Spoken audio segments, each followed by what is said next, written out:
নমস্কার, স্কিল বাংলা চ্যানেলে আপনাদের সকলকে স্বাগত জানাই। আমরা আজকে যে ব্যাপারটা নিয়ে আলোচনা করতে যাব সেটা অবধারিতভাবে এটাই যে ইরান ইউএস সংঘাত কি তৃতীয় বিশ্বযুদ্ধের দিকে মোড় নিচ্ছে। কারণ পৃথিবীর একের পর এক দেশ এই সংঘাতের মধ্যে ক্রমশ জড়িয়ে পড়ছে, আর বিশ্বযুদ্ধ সেটাই যেখানে অনেকগুলো শক্তি একে অপরের বিরুদ্ধে চলে আসে, দুটো দেশের লড়াই আর থাকে না। তো চলুন পুরো ব্যাপারটা আলোচনা করে নিই। তার আগেই আমার এই অবস্থার জাস্টিফিকেশন আমি দিয়ে রাখি। আজকে অফিসে ঢুকছি একটু বিকেল করে, যে রাত অবধি থেকে সমস্ত জিওপলিটিক্যাল ইভেন্ট কমপ্লিট করে যা ক্লাস ইত্যাদি নেওয়ার আছে ব্যাচে, সে ক্লাসগুলো নিয়ে তারপর বাড়ি যাব অনলাইন ব্যাচে। অফলাইন ব্যাচের ছেলেমেয়েরা জাস্ট ওরা ইনস্টিটিউট থেকে নিচে নেমেছে, আমি গাড়িটা পার্ক করছি, বেরিয়েছি জাস্ট, ব্যাস সঙ্গে সঙ্গে অ্যাটাক। এবার আমি খুব একটা বকাবকিও করতে পারি না, বকলে কাজও হবে না, কেউ শোনেও না আমার বকা দিয়ে, কি আর বলবো। একটা দিন এদের এই উৎপাত সহ্য করতে হবে, সে যাচ্ছে তাই অবস্থা। তারপর কোনো রকমে মুখটাকে পরিষ্কার করে, এখন এই চুলের থেকে জামার থেকে তো এসব উঠবে না কিছু, কিন্তু আমি দেখলাম আমি যখন অফিসে এসছি, কালকে আমি আবার আমার গ্রামের বাড়িতে চলে যাব, কারণ আমার বাড়িতে দোল পূর্ণিমার পুজো হয়, কীর্তন হয়, পুরো গ্রামের লোক তারা কীর্তনের সন্ধ্যে থেকে আসেন, প্রসাদ গ্রহণ করেন। তো আমি কালকের দিনে কোনোভাবেই থাকবো না অফিসে। তো আমি দেখলাম আজকে আমাকে এসছি যখন, যে অবস্থায় থাকি না কেন, আমি ভিডিও কমপ্লিট করে স্কিল বাংলা চ্যানেলে দিয়ে তারপর যাব। তো মার্জনা করবেন এই অবস্থার জন্য। যাই হোক, আমরা শুরু করি। দেখুন, আমরা প্রথম থেকে একটা কথা আলোচনা করছিলাম যে দেখুন, ইরান দেশটা লং টার্ম ওয়ারের জন্য কিন্তু ভিতর থেকে প্রস্তুত হয়ে আছে। কারণ ইরানের ওপর স্যাংশন হঠাৎ করে আজকে আসেনি, ওরা দীর্ঘদিন ধরে জানে ওদের সঙ্গে কি হতে চলেছে। সেকেন্ড, রাশিয়া এবং চীনের কিন্তু ব্যাকিং রয়েছে ইরানের পিছনে। এবং আপনি এই মুহূর্তের অবস্থা দেখুন, ইরানের সুপ্রিম লিডার আয়াতোল্লাহ খামেনেইয়ের মৃত্যুর পর ইরান স্ট্রেট অফ হরমুজের যে অয়েল ট্যাঙ্কার ঢুকছে, যে জাহাজ ঢুকছে, তাকেই পাগলের মতো অ্যাটাক করছে, মিসাইল মারছে। এবং ভারতীয়রও অলরেডি মৃত্যু হয়েছে। Indian mariner killed as oil tanker attacked in Gulf of Oman. ভারতের জাহাজ ওখানে ছিল না, কিন্তু যে ক্রু মেম্বার ছিলেন তাদের মধ্যে অনেকে ভারতীয় ছিলেন। ইরান একটা জিনিসই করতে চাইছে, যে আমাদের সর্বোচ্চ নেতা মারা গেছে, ডিফেন্স মিনিস্টার মারা গেছে, আমাদের রেভলিউশনারি গার্ডের কমান্ডার মারা গেছে, আমাদের টপ নিউক্লিয়ার সায়েন্টিস্টরা মারা গেছে, এবার আমরা পাগল হয়ে গেছি। এবং সেই Persian Gulf, strait of Hormuz, যেখান দিয়ে সারা পৃথিবীর 20-30% তেল যাতায়াত করে, বিশাল বাণিজ্য হয়, এবং এই চোক পয়েন্টটা পুরোপুরি ইরানের কন্ট্রোলে। ইরান একটা জিনিসই করতে চাইছে, যে ভাই আমাদের ওপর যদি অ্যাটাক হয়, আমাদের যদি শেষ করো, আমরাও সারা পৃথিবীকে শেষ করে ছাড়বো। কি করে? স্ট্রেট অফ হরমুজ যদি আমরা বন্ধ করে দিতে পারি, সারা পৃথিবীর তেলের সাপ্লাই কেটে যাবে। এশিয়া মানে মেনলি জাপান, চীন এবং ইন্ডিয়া, তাদের তেল এবং গ্যাসের সাপ্লাই বেশিরভাগটা এই পথেই আসে। গোটা এশিয়া চোখড হয়ে যাবে এবং ইউরোপেও যায়, এখান থেকে অনেক তেলের সাপ্লাই, গ্যাসের সাপ্লাই, ইউরোপ চোখড হয়ে যাবে। সারা পৃথিবীতে তেল এবং গ্যাসের দাম বেড়ে যাবে, ইনফ্লেশন হয়ে যাবে। তেল এবং গ্যাসের দাম বাড়লে প্রত্যেকটা দেশের সব জায়গারই সব কিছুর দাম বেড়ে যায়, সারা পৃথিবীর মানুষ ভুগবে। পৃথিবীর প্রত্যেকটা দেশ বাধ্য হবে নিজের অর্থনৈতিক স্বার্থ বাঁচাতে এই যুদ্ধে ঢুকতে এবং ইরানের পাশে দাঁড়াতে, বা কোনো একটা স্ট্যান্ড পয়েন্ট অন্তত নিতে।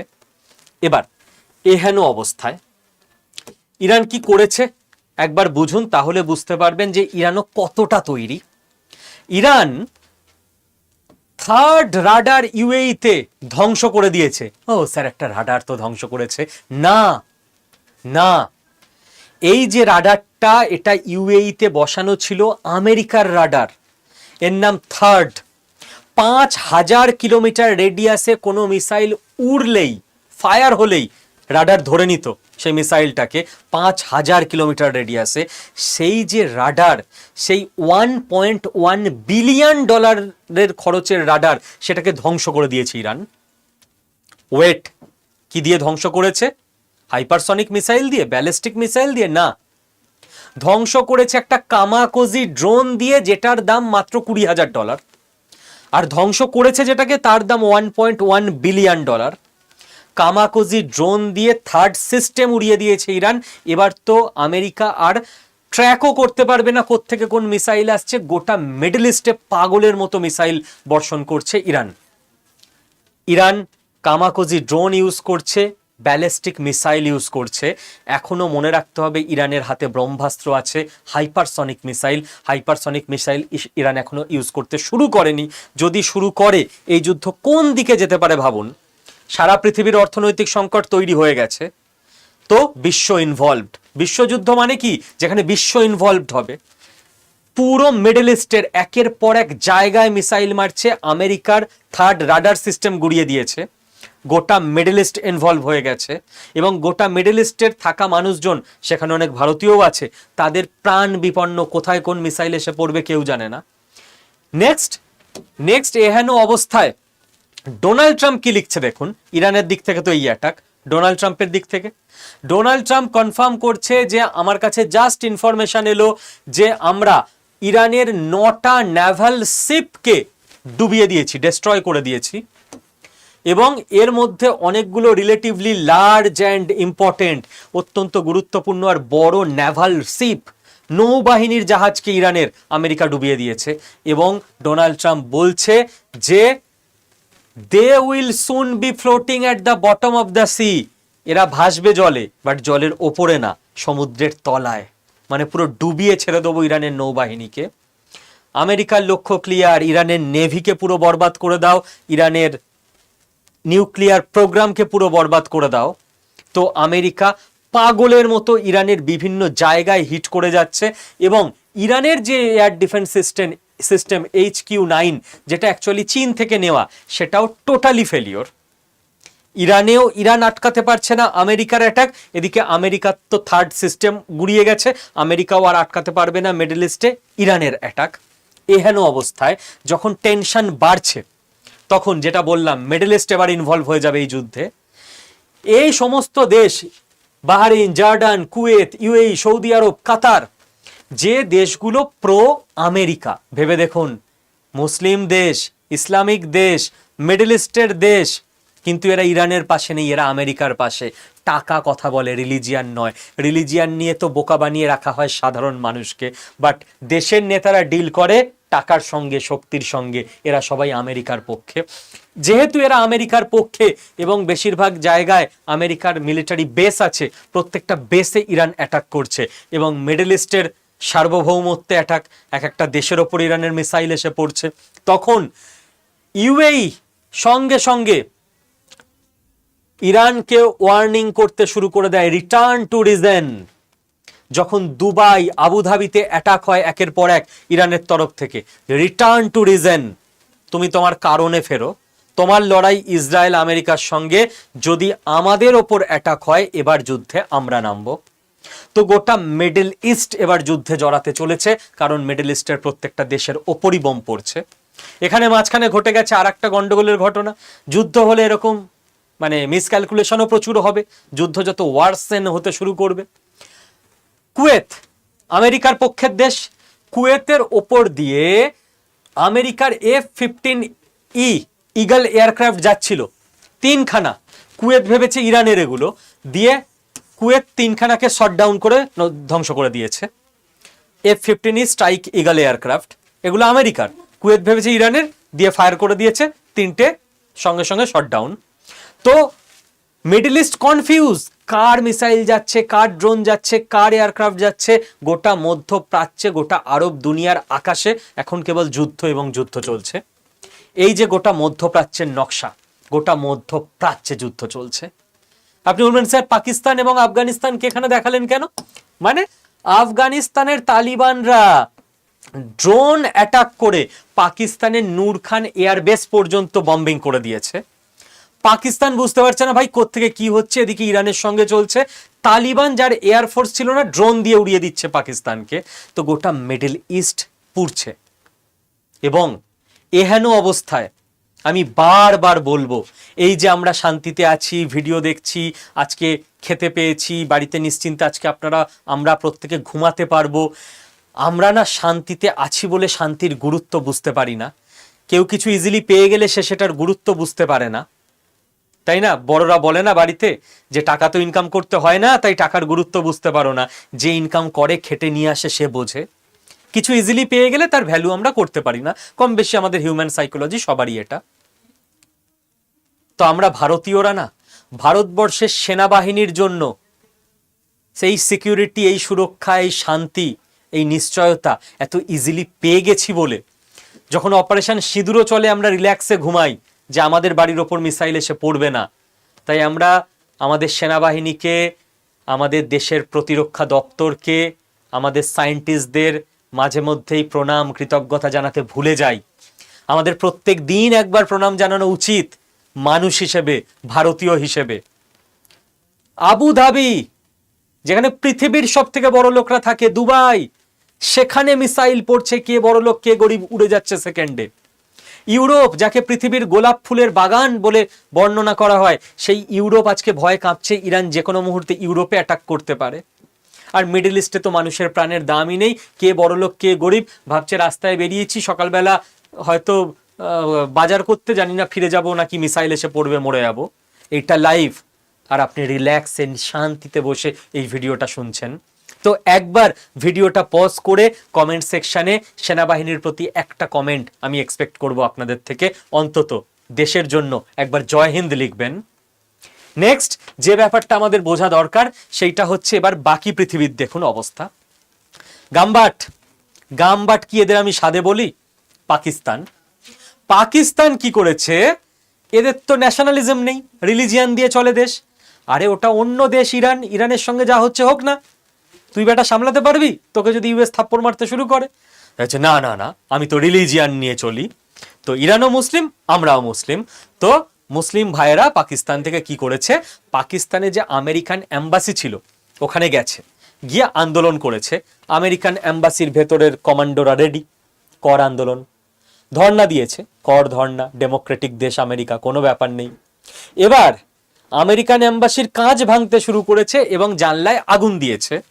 তো আমেরিকা বলল আসো এবার একটু ডেমোক্রেসি দেখাই। একদম ভেতর থেকে কমান্ডোরা ফায়ার করতে শুরু করেছে, 9 জন স্পট ডেড। তারপর তো এখানে দেখছি টোটাল ডেড হচ্ছে 20, এবং আল জাজিরা থেকে 20 জন ইরানের জন্য শহীদ হয়ে গেছে। আমেরিকান এম্বাসিতে প্রতিবাদ দেখাতে গেছিল, আমেরিকা একদম স্পট ডেড করে পাঠিয়ে দিয়েছে, যা আমেরিকার সঙ্গে কোনো রকম পায়তারা চলবে না। এবার পাকিস্তান গভর্নমেন্ট কি করে? দেশের মানুষকে তো রিলিজিয়াস লাইনে খেপিয়ে রেখেছে, রিলিজিয়ান ছাড়া কিছু বোঝে না। দেশের মানুষকে বলতে পারছে না যে হ্যাঁ মানে আমরা তো হ্যাঁ ইরানের সঙ্গেই আছি, ইরানের সঙ্গে নেই বলতে পারছে না। এদিকে আমেরিকাকে বলার ক্ষমতা নেই যে আমেরিকা এগুলো আপনি মানে কি করছেন। এদিকে আসিম মুনির গিয়ে, পাকিস্তানের প্রধানমন্ত্রী গিয়ে সবসময় ডোনাল্ড ট্রাম্পকে শান্তির জন্য কি নোবেল পিস প্রাইজের জন্য মনোনীত করেছে না, আমরা তো করিনি। এবার যে দেশ ডোনাল্ড ট্রাম্পকে নোবেল শান্তি পিস প্রাইজের জন্য মনোনীত করে, সেই দেশের লোকেরা গিয়ে ইউএস এম্বাসিতে অ্যাটাক করছে যে আপনারা আলী খামেনেইকে মেরে দিয়েছেন, আপনারা ইরানে গণহত্যা চালাচ্ছেন, আপনারা অশান্তি এবং যুদ্ধ করছেন। সরকার বলছে না না ইনি তো শান্তির প্রতীক, পাবলিক বলছে ইনি তো যুদ্ধের প্রতীক। সরকার কি করবে? আমেরিকার বিরুদ্ধে যাওয়ার ক্ষমতা নেই, পাবলিককে কি বলবে? নিজের দেশের পাবলিক এবার যদি বলে ভাই 20 জনকে তোমার দেশে বসে, তোমার দেশের নাগরিককে আমেরিকা মারছে, আমেরিকা তো পাকিস্তানে বসে আছে যে এম্বাসি, পাকিস্তানে বসে পাকিস্তানি মারছে কুকুরের মতো, পাকিস্তানি গভর্নমেন্টের কিছু করার নেই। এইটা একটা দেশ যখন পড়াশোনা করে না এবং এরকম গাম্বার টাইপের দেশ হয়, তাদের ভাগ্যে এটা দিনের শেষে লেখা থাকে। তো পাকিস্তান জড়িয়ে গেছে এই যুদ্ধে। এবার সরকার কি করবে? সরকার চাপে পড়ে জড়াতে বাধ্য হবে। সরকার এখন মানুষকে শান্ত রাখার জন্য কিছু বয়ান ফয়ান দেবে আমেরিকাকে, আমেরিকা ইসরায়েলের মাথাটা গরম হবে। আমি দেখুন খেয়াল করুন, আমি বলেছিলাম যে নাফতালি বেনেট পুরো টার্গেট করে রেখে দিয়েছে, ইরানের পর টার্কি এবং কাতার এবং পাকিস্তানকে টাইট দেবে। পাকিস্তান নিজে সেই জায়গা একদম ক্লিয়ার করছে যে ভাই হ্যাঁ হ্যাঁ এসো এসো, আমরা তোমাদের এগেনস্টে। পাকিস্তান বুঝতে পারছে না নেক্সট 5 বছরের জন্য নিজের কবর নিজে খুঁড়ছে। এবং এখানে দুটো দেশের দেখার যে ইরানের পাশে ব্যাকিংয়ে কে আছে, রাশিয়া আর চীন। রাশিয়া কোনোভাবে আজকে 3rd ডে হয়ে গেল সামনে আসেনি, কারণ ক্লিয়ার। রাশিয়া না ইউক্রেন যুদ্ধে এতটা এন্ট্যাঙ্গেলড হয়ে রয়েছে, রাশিয়ার পক্ষে সম্ভব নয় যে আর অন্য কোনো ফ্রন্টে যুদ্ধে জড়াতে পারে। তাই রাশিয়া কন্ডেম করছে, কড়া নিন্দে করছে, এর থেকে বেশি আর কি করতে পারে। চীনও কন্ডেম করছে, কড়া নিন্দে করছে এবং সিজ ফায়ারের জন্য আহ্বান জানাচ্ছে, কিন্তু চীন এতই ধূর্ত, ভুল করেও এই যুদ্ধে জড়াবে না। একমাত্র পৃথিবীতে একটা দেশ আছে, বাংলাদেশ, আবেগ দিয়ে যুদ্ধ করে। সারা পৃথিবী জিওপলিটিক্স দিয়ে চলে, বাংলাদেশ আবেগে চলে। তো বাংলাদেশের লোকের কমেন্ট আমি দেখেছি, ওই জন্য বলছি, এমনি বলছি না। আপনি ভুল বলছেন, চীনারা অবশ্যই ইরানের পাশে গিয়ে দাঁড়াবে। আরে চীনারা কি বাংলাদেশি নাকি? চীন ক্যালকুলেশনে চলে যে ভাই আমাকে এখন পৃথিবীর 1 নাম্বার ইকোনমি হতে হবে, ওটা হলেই বাকি সবকিছু অটোমেটিক আমার হাতে চলে আসবে। আর সেটা হওয়ার মোক্ষম সময় আমি যাব ইরানের যুদ্ধে নিজে জড়িয়ে, আমার বিলিয়ন বিলিয়ন ডলার সব নষ্ট হোক নাকি? আমার 4-5টা জাহাজকে আমেরিকা বোম মেরে ডুবিয়ে দিক, আমার একের পর এক ক্ষেপণাস্ত্র নষ্ট হোক, আমার একের পর এক এয়ারফোর্সের জিনিসপত্র নষ্ট হোক, পাগল নাকি? আমি দেশের ইকোনমিতে ধ্যান দেবো এখন। তো চীন কোনোভাবেই এর মধ্যে যুক্ত হবে না, সে বাংলাদেশিরা মনে মনে যতই কল্পনা করুক না কেন, কারণ জিওপলিটিক্স সেটাই বলে। ওকে, নেক্সট হচ্ছে ইন্ডিয়া। ইন্ডিয়াতেও গামবাটের অভাব নেই দেখছি। কি হয়েছে? কাশ্মীরে, লখনৌতে, ভোপালে, হায়দ্রাবাদে, এই সমস্ত জায়গায় বেশ কিছু মানুষ, তারা, আমাদের কলকাতায় মনে হয় সিপিআইএম পার্টির তরফ থেকে কিছু মিছিল টিছিল বেরোচ্ছে, তো কিছু কমিউনিস্ট অ্যাঙ্গেল আর কিছু যারা ইসলাম রিলিজিয়ানের মানুষ আছেন, তারা খামেনেই মারা গেছে এর বিরুদ্ধে প্রতিবাদ বের করে দিয়েছে। এরা হচ্ছে দেশের সব থেকে বড় বোঝা। যখন বিদেশ নীতির ব্যাপার, তখন এমন কিছু করা উচিত না যাতে করে আমার সরকার বিদেশ নীতি সামলাতে গিয়ে কোনো রকম প্রবলেমে পড়ে। কেন আমি বিদেশের ব্যাপারে একজন ইন্ডিভিজুয়াল সাধারণ মানুষ হয়ে নাক গলাবো? সেটা হ্যান্ডেল করার জন্য তো আমার বিদেশ দপ্তর আছে, তারা হ্যান্ডেল করবে। খামেনেই তো ইরানের একজন শাসক, ইরানের শাসক, আমেরিকার শাসক, মারামারি হচ্ছে, তুমি ভাই কাশ্মীর, লখনৌ, ভোপাল, হায়দ্রাবাদ, তোমার কি ইন্টারেস্ট আছে এর মধ্যে?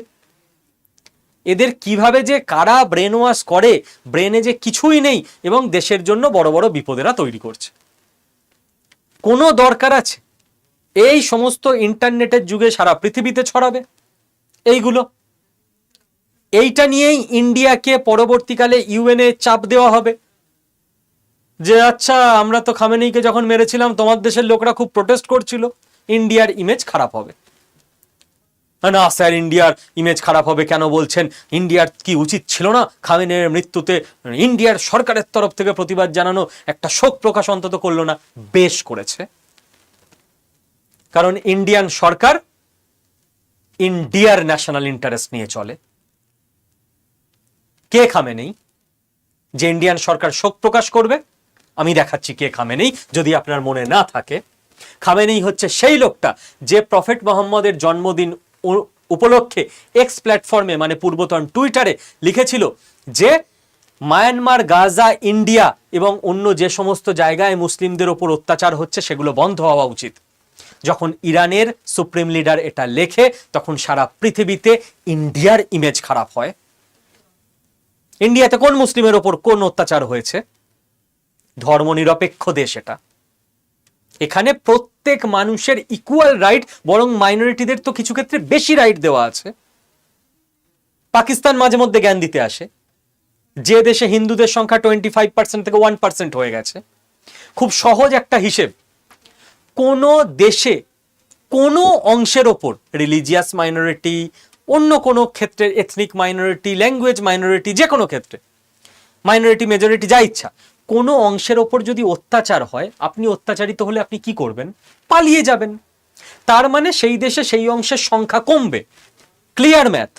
ভারতবর্ষে স্বাধীনতার পর থেকে আজ অবধি আমাদের মুসলিম পপুলেশনের সংখ্যা কমেছে না বেড়েছে? বেড়েছে। অত্যাচারিত হলে বাংলাদেশে যেমন 33 থেকে 8% হয়েছে সেটা হতো, পাকিস্তানে যেমন 25 থেকে 1% হয়েছে হিন্দু জনসংখ্যা সেটা হতো। কেন ওখানে কমেছে? ওখানে যদি ভালো অবস্থা থাকতো লোকে নিশ্চয়ই চলে আসতো না, তাহলে অবস্থা খারাপ বলেই লোকে পালিয়ে এসছে, মারা গেছে। এখানে পপুলেশন কেন বেড়েছে মাইনরিটিদের? এখানে এই দেশের মেজরিটি মানুষ মাইনরিটিদের আগলে রেখেছে বলেই মাইনরিটি পপুলেশন এত বাড়তে পেরেছে, না হলে তো মাইনরিটির মানুষরা পালিয়ে যেত। তুমি ভাই ইরান, যে একটা নির্দিষ্ট রিলিজিয়ানের একদম ফ্যাসিস্ট সিস্টেমে দেশ চালাও, সে বলছো ইরানে মুসলিমরা ভালো নেই? তোমার দেশে কে কে ভালো আছে? তোমার দেশে একটা মেয়ের খালি মাথার চুল দেখা গেছিল বলে তাকে তোমরা মেরে ফেলেছো, মাশা আমেনেই, মনে আছে তো 2022-23-এর ঘটনা। সে বলছে ইন্ডিয়াতে মুসলিমরা ভালো নেই। তোমার দেশে যে 30,000 লোককে ফাঁসি দিলে তারা মুসলিম ছিল, মৃত্যুর আগে ফাঁসি দিয়ে গেছে না, তারা ভালো নেই। যে ইন্ডিয়ার ইমেজ নষ্ট করেছে, আমরা তার মৃত্যুতে শোক প্রকাশ করব না। যে কোনো ইন্ডিয়ানের যার মনে দেশপ্রেম আছে, যে সবার আগে সব আইডেন্টিটির ওপরে নিজেকে ভারতীয় বলে, নিজের দেশকে রাখে, সে এই লোকটার মৃত্যুতে শোক প্রকাশ করবে না। এই লোকটা কি করেছে? 370 জম্মু কাশ্মীর থেকে যখন উঠে গেল, গোটা জম্মু কাশ্মীর যখন ভারতের অবিচ্ছেদ্য পার্ট, যেটা আমরা বলে আসি লিগালি, সেটা হলো, সারা ভারত হ্যাপি, জম্মু কাশ্মীরের মানুষ হ্যাপি। যে প্রপার ভারতীয়, আর কেউ বলতে পারবে না তোমরা তো 370 ভারতীয়। পুরো জম্মু কাশ্মীর, কলকাতাও যা, দিল্লিও যা, মুম্বাইও তাই, জম্মু কাশ্মীরও তাই হয়ে গেল লিগালি, কোনো আলাদা রুলার নেই। কি অত্যাচার হয়েছিল সেদিন? কার ওপর? ইয়েস, অত্যাচার হয়েছিল জঙ্গিদের ওপর। সেদিন আয়াতুল্লাহ খামেনি কি লিখেছিল? লিখেছিল, we are concerned about the situation of Muslims in Kashmir. কোন হরিদাস পাল তুমি? তুমি কনসার্নড? কোন খারাপ সিচুয়েশন আছে মুসলিমদের কাশ্মীরে? খারাপ সিচুয়েশন আছে জঙ্গিদের। এবার জঙ্গি কে কোন রিলিজিয়ানের সেটা আর্মি দেখতে যাবে না, আর্মি জঙ্গি দেখলে মারবে। যে রিলিজিয়ানেরই হোক মারবে। আর্মি কি রিলিজিয়ান জিজ্ঞেস করে মারে নাকি? জঙ্গি দেখে মারে। জঙ্গিরা রিলিজিয়ান জিজ্ঞেস করে মারে, সেটা অন্য কথা। কনসার্নড বাবু লিখেছেন, our relations with India are good. ওই জন্যই ইন্ডিয়া অন্তত নিরপেক্ষ আছে, সাপোর্ট করছে না আমেরিকাকে। However, India should adopt of just policy and prevent oppression against the Muslims of the region. এটা উপমহাদেশের প্রত্যেকটা ইসলাম ধর্মাবলম্বী মানুষের মনে পুরকি দেওয়া না, মানুষের মনে বিদ্বেষ তৈরি করা না, যে অত বড় পোস্ট থেকে তুমি না জেনে বুঝে একটা উজবুকের মতো কমেন্ট করে দেবে কাশ্মীরে মুসলিমরা খারাপ আছে। পাকিস্তানের মুসলিমদের যদি বলা হয় না যে ভাই বর্ডার খুলে দিচ্ছি, তোমরা পাকিস্তানে থাকবে না ইন্ডিয়াতে থাকবে, পাকিস্তানে 10% মুসলিম পড়ে থাকবে, 90% ইন্ডিয়াতে চলে আসবে, ওরা জানে, কারণ ওরাও জানে মনে মনে যে ইন্ডিয়া সেই দেশ যে সবাইকে থাকতে দেয়, সবাইকে সম্মান করে, সবাইকে নিজের নিজের মতো করে বাঁচতে দেয়। এই লোকটার মৃত্যুতে আমরা শোক প্রকাশ করব? এটা ডিমান্ড করে কারা? তাদের কি পড়াশোনা বলে কিছুই নেই? এই হচ্ছে সেই ছবি পিএম মোদির ইসরায়েল সফরের। আমি তো জানি না, আমি কি করে জানবো কি কথা হয়েছে? তখন কি নেতানিয়াহু বলছিলেন পিএম মোদিকে যে ভাই পুরো প্ল্যান রেডি, তুমি এখান থেকে ঘুরে বাড়ি যাবে, আমরা খামেনিকে ওপরে পাঠিয়ে দেবো? মোদিজি কি হেসে হেসে বলছিলেন, ভাই এক একটা টুইট যা করেছে না 370-এর সময়ও, পুরো রক্ত জ্বলে গেছে, খালি কিছু বলতে পারিনি, ইরানের মানুষদের ভালোবাসি বলে। ঠুকে দে ভাই, ফুল সাপোর্ট। জানি না এসব আলোচনা হচ্ছিল কিনা, আমি কি করে জানবো? চারদিকে মিম চলছে, তাই বললাম আপনাদের, আপনারা যা বোঝার বুঝে নিন। লাস্ট একটাই কথা বলবো, যে ভারতবর্ষের একটাই ইরানের যুদ্ধের দিকে তাকিয়ে থাকার কারণ, সেটা হচ্ছে তেল। আমরা কেবল ওটা নিয়ে কনসার্ন থাকবো, কে খামেনি মরল না ট্রাম্প মরল, যে মরবে মরুক, আমার কি। তেল নিয়ে কালকে রাতে একটা শর্টস দিয়েছিলাম, যারা আমার স্টুডেন্ট তারা তো জানে যে শুভদীপ স্যার ইউটিউবে বা অনলাইন ব্যাচেও বা অফলাইন ব্যাচেও কোনো কথা বললে সেটা রিসার্চ করে তবেই বলেন। কিন্তু যারা আপনারা স্টুডেন্ট নন আমার, হয়তো এমনি ভিডিও ভালো লেগেছে বলে দেখছেন, তো তারা স্বাভাবিক আমার ব্যাকগ্রাউন্ড জানেন না, চেনেন না, হচ্ছে কি এর লোকটারা ভুলভাল কথা বললো যে আমাদের দেশের কাছে নাকি 10 থেকে 15 দিনের অয়েল আছে, আমরা তো জানি আমাদের দেশের কাছে 3 মাসের আছে। একজন আবার এসে বলেছে কমেন্টে, হ্যাঁ এই তো ফেটে গেল ঢোল, এতদিন বলছিলে বিজেপি নাকি দেশের জন্য অনেক কিছু করেছে, এই দেখো কি অবস্থা, এরকম বিভিন্ন রকম কমেন্ট। তো আমি সবকিছুতেই হার্ট রিয়াক্ট করি, কি আর রিপ্লাই করব। তো যেটা বলেছি, কেন বলেছি না ভেবে কথা বলি না, অ্যাকচুয়াল তথ্যটা বুঝে নিন। ভারতবর্ষের কাছে এই মুহূর্তে মোটামুটি ৭৪ থেকে ৮৭ দিন চলার মতো টোটাল তেল আছে। বাট এই টোটাল তেলটার ভাগ আছে কিরকম ব্যাপার, সেটা হচ্ছে একটা থাকে আমাদের স্ট্র্যাটেজিক পেট্রোলিয়াম রিজার্ভ।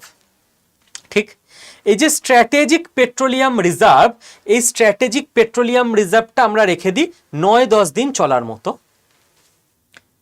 এইটা মাটির ওপরে থাকেই না, একদম মাটির নিচে থাকে, ভূগর্ভস্থ।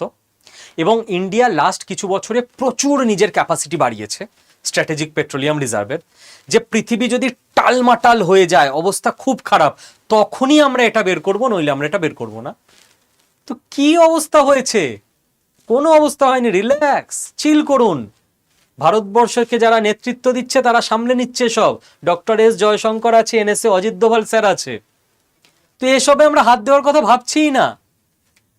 দেখুন, আমাদের কেসটা আগে বুঝতে হবে। প্রথম স্টেপ 1, তাহলে স্যার কোনটা আপনি বলছেন 10 থেকে 15 দিনের রিজার্ভ আছে? স্টেপ 1 হচ্ছে যে সমস্ত তেল রিফাইনারি থেকে একদম ছেঁকে তৈরি হয়ে আপনার গাড়িতে ঢালার মতো রেডি হয়ে তৈরি আছে, সেইটাকে আমরা বলি যে পেট্রোলিয়াম প্রোডাক্ট স্টক।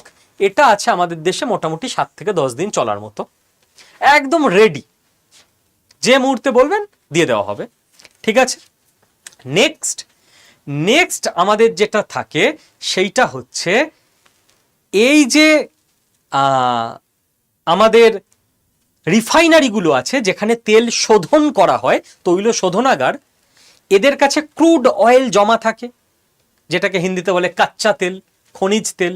সেই ক্রুড অয়েলটাকে ওরা রিফাইন করে। তো ওই ক্রুড অয়েল প্রচুর দিনের আছে, প্রচুর দিনের, মোটামুটি আপনি ধরে নিতে পারেন 50-60 দিনের ক্রুড অয়েল আছে আমাদের রিফাইনারিগুলোর কাছে। তাদের ক্যাপাসিটিও প্রচুর বাড়ানো হয়েছে লাস্ট কয়েক বছরে। আমাদের অনেক প্রাইভেট কোম্পানি আছে যাদের স্যালুট, ওরা আজকে দেশের পিলার হয়ে দাঁড়িয়ে গেছে। তো ওইটা এখন আমাদের রিফাইন হবে এবং মার্কেটে আসবে।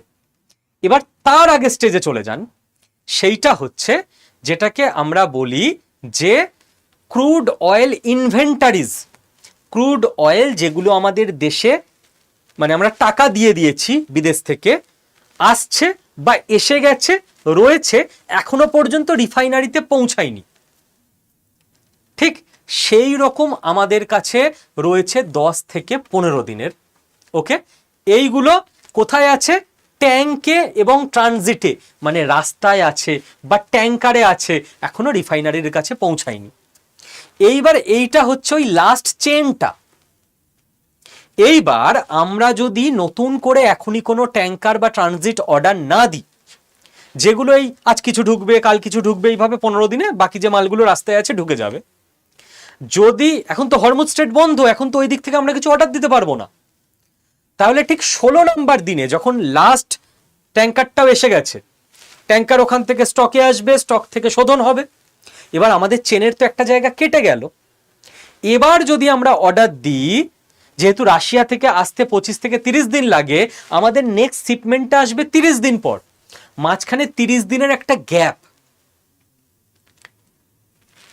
লাস্ট স্টেজের স্টেপ বেরিয়ে গেল, তার আগের স্টেজের তেল রিফাইনারিতে রিফাইন হচ্ছে, তার আগের স্টেজের তেল রিফাইনারি স্টকে ঢুকছে, তার আগের জায়গাটা গ্যাপ হয়ে গেছে। অল টাইম তো একটা প্রসেসে আসতেই হবে না? তো আমি ওই 10 থেকে 15 দিন পড়াশোনা করেই বলেছি যে আমি কেন তেল নিয়ে দেশে চিন্তা করব, আমার চিন্তা ক্রুড অয়েল নিয়ে। আমি স্কিল বাংলায় যত আজ অব্দি ভিডিও করেছি সব ক্রুড অয়েল নিয়ে, কারণ ক্রুড অয়েলটাই আসাটা আমাদের কাছে মেন চ্যালেঞ্জ। তো ক্রুড অয়েল আমাদের যে ইনভেন্টারি, সেটা 10 থেকে 15 দিনেরই আছে, যেগুলো ট্যাঙ্ক এবং ট্রানজিটে রয়েছে। ক্লিয়ার? না জেনে বুঝে কখনো কিছু এই চ্যানেলে ভিডিও হয় না, না হলে সরকারি চাকরিতে এত সাফল্য দিতে পারতাম না আমাদের ইনস্টিটিউট থেকে। আচ্ছা, নেক্সট আরো ভালো করে বোঝার জন্য আমি এখানে এনেও দিয়েছি যে স্ট্র্যাটেজিক পেট্রোলিয়াম রিজার্ভ কি জিনিস। এটা গভর্নমেন্ট অর্ডার দিলে তবেই বেরোবে, এটা আন্ডারগ্রাউন্ডে রাখা হয় মাটির নিচে, যেটা বললাম। এসব কেন ভাববো আমরা, এটা লাস্ট অপশন। আর আমাদের কমার্শিয়াল স্টক এইগুলো, যেগুলো মাটির ওপরে আছে, ট্যাঙ্কে আছে, পাইপলাইনে আছে, কোথা থেকে আসছে বা চলে এসছে রিফাইনারির কাছে মাটির ওপরে সব রেডি করে রাখা আছে। ঠিক আছে, এই হলো ব্যাপার।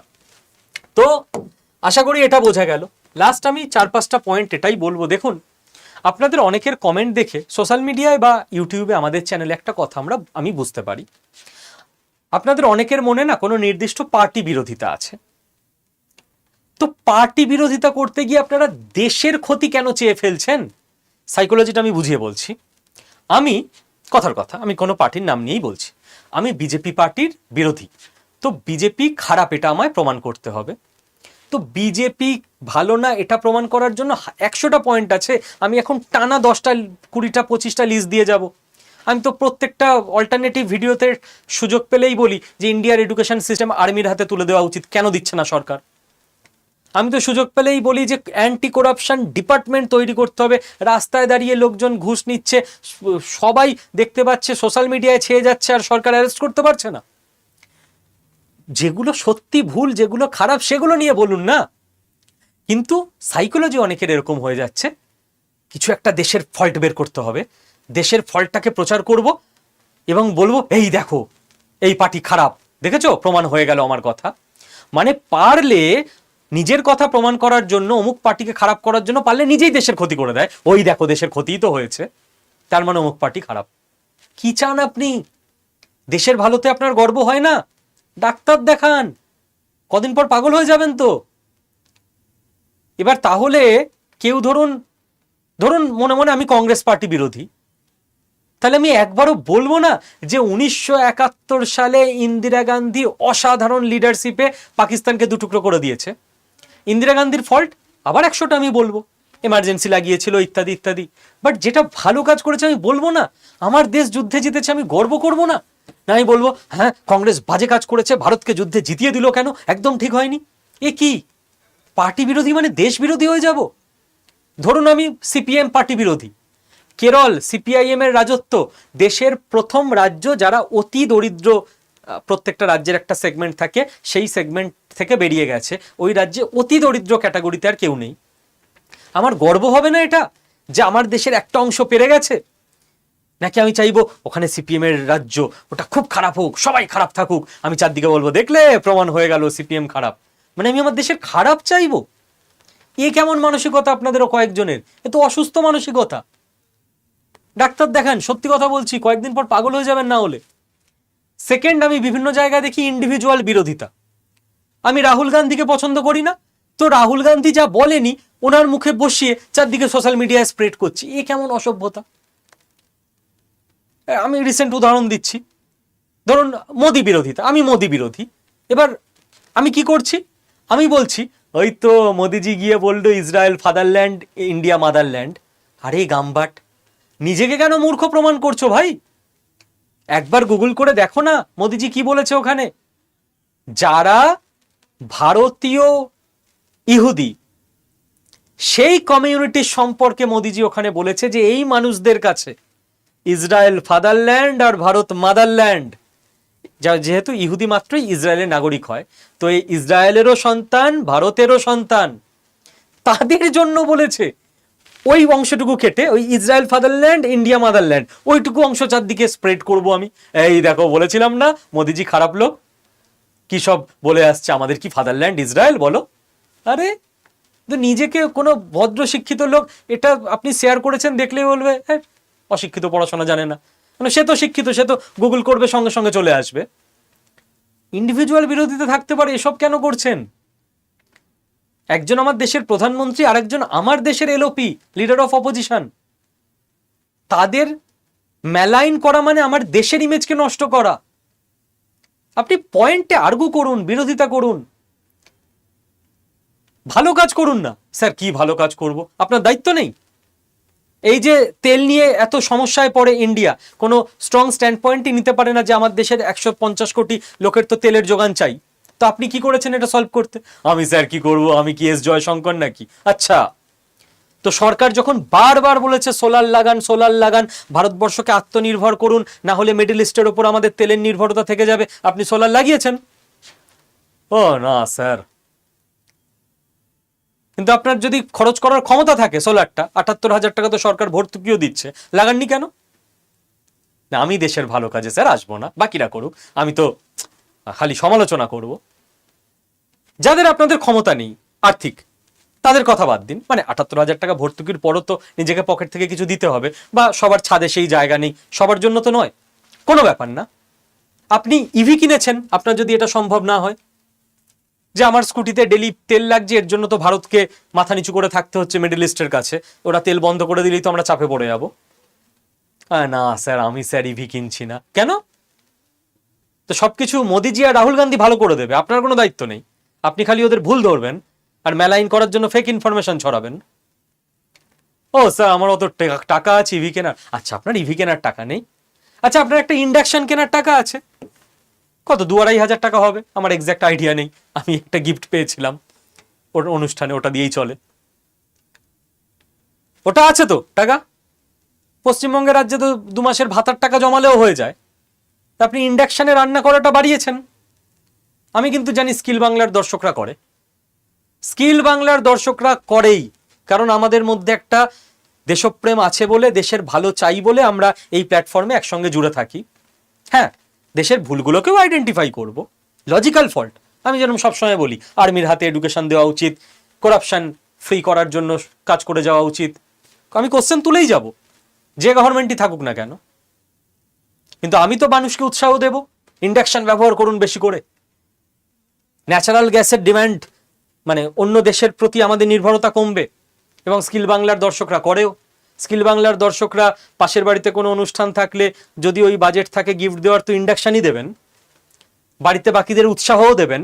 ছোট ছোট স্টেপেই সব হয়, মনে রাখবেন দেশ গঠনে আপনারও একটা কাঠবিড়ালির ভূমিকা আছে, কোনো বিপ্লব করে দিতে হবে না, প্রত্যেকে ছোট ছোট স্টেপগুলো করলেই হয়ে যাবে। এবং আমি আপনাদের রিকোয়েস্ট করব, যারা আপনারা স্কিল বাংলার দর্শক, যেখানে যেখানে ঠিকঠাক ইনফরমেশন পাবেন শেয়ার করুন, মানুষকে এডুকেট করুন। ইনফরমেশন আপনার কাছেও আছে, না স্যার আমি অত জ্ঞানী না, আরে ইনফরমেশন মানে কি শুধু জিও পলিটিক্সের ভিডিও, স্কিল বাংলার ভিডিও শেয়ার করবেন তাহলেই হবে?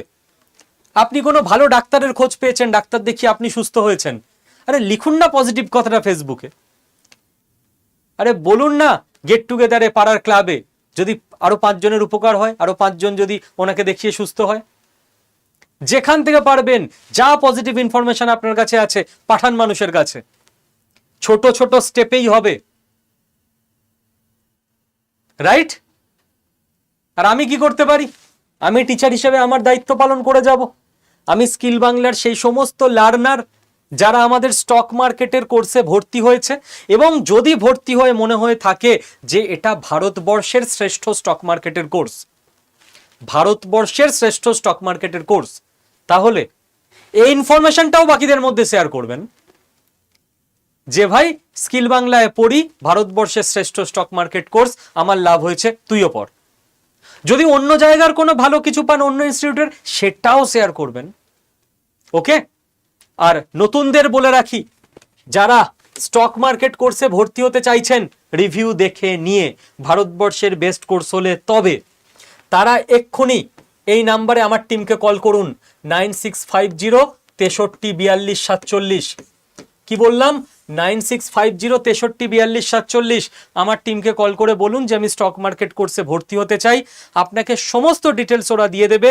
আপনার মনে কোনো প্রশ্ন থাকলে সেগুলোও জিজ্ঞাসা করে নেবেন, সবকিছু শুনে নিয়ে এনরোল করে নিন। আপনাকে অর্থনৈতিকভাবে সমৃদ্ধ হতে হবে, গোটা সমাজকে অর্থনৈতিকভাবে সমৃদ্ধ করতে হবে, আলটিমেটলি দেশ অটোমেটিক অর্থনৈতিকভাবে সমৃদ্ধ হবে। অর্থনীতিতে 1 নম্বরে যেতে পারলে বাকি কোনো কিছু নিয়ে ভাবতে হবে না, বাকি জিওপলিটিক্স থেকে সামরিক শক্তি সবকিছু আমাদের হাতে অটোমেটিক চলে আসবে। তো নিজে সমৃদ্ধ হন, আরও নিজের কাছের মানুষদের সমৃদ্ধ করুন, অর্থনীতিতে স্ট্রং থাকুন, মানসিকভাবে স্ট্রং থাকুন, সুস্থ থাকুন, শারীরিকভাবে স্ট্রং থাকুন, পজিটিভ থাকুন। আপনি পাল্টালেই আপনার পরিবার পাল্টাবে, আর এইভাবেই গোটা দেশও পাল্টাবে। জয় হিন্দ।